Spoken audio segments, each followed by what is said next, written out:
Happy Wednesday. Today we are going to look at Miriam, and she is a very interesting character in the Bible. Miriam often found herself in a hard place, but she was still a blessed woman, one of two, I think, in the Old Testament that actually had the title prophetess. But Miriam got herself in a hard place, and guess what caused it? It was jealousy. Well, first of all, Miriam, let's go back. Remember, Miriam was the one who took Moses to Nile, put him in the river, went and made sure that the princess was close by, made sure the princess knew when she found him that she knew where a nursemaid was, got her brother connected back to his mother. So there's a lot of good Miriam had done, and I'm sure many times with her being older, I'm sure she felt like she mothered Moses quite a bit. And so she finds herself not liking the choice in a wife that he chose, the Cushite, and she didn't like her, didn't like that he chose her, and she kind of got a little bit self-righteous, maybe a little bit jealous of Moses and his relationship with God and with this woman. And she made the statement to Aaron, why does Moses think he's the only one God talks to? God talks to me too. And so she gets jealous. And as a result of her jealousy and the harshness that she stated about Moses and his wife, the Lord disciplined her, gave her leprosy for a week, put her outside the camp, he let her know what it felt like to be rejected, isolated, put out, kind of like she was doing her brother.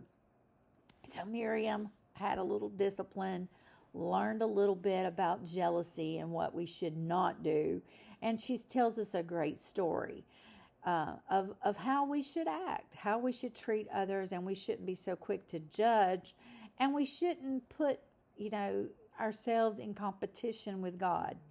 God doesn't look at one or the other with any more respect. He loves us all. And sometimes I think we think we're somehow a little more special, maybe.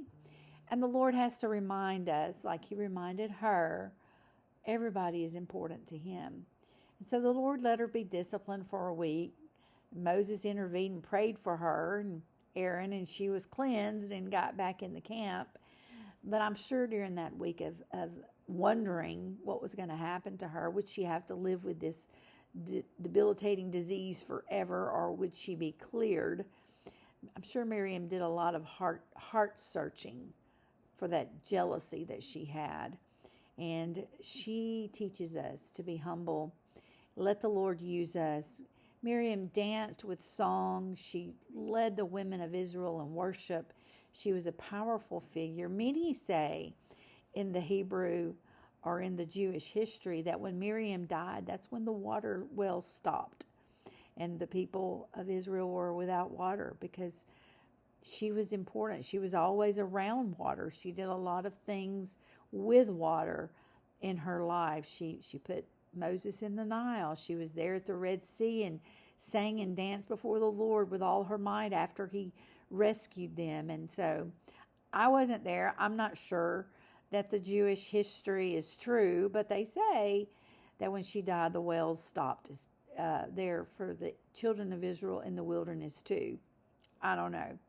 I do know Miriam was very important to God, and he loved her enough to discipline her and taught us that you can find yourself in a hard place if you allow jealousy to take over in your life.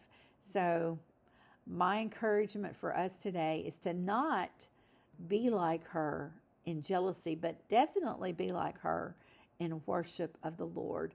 God bless you. I love you.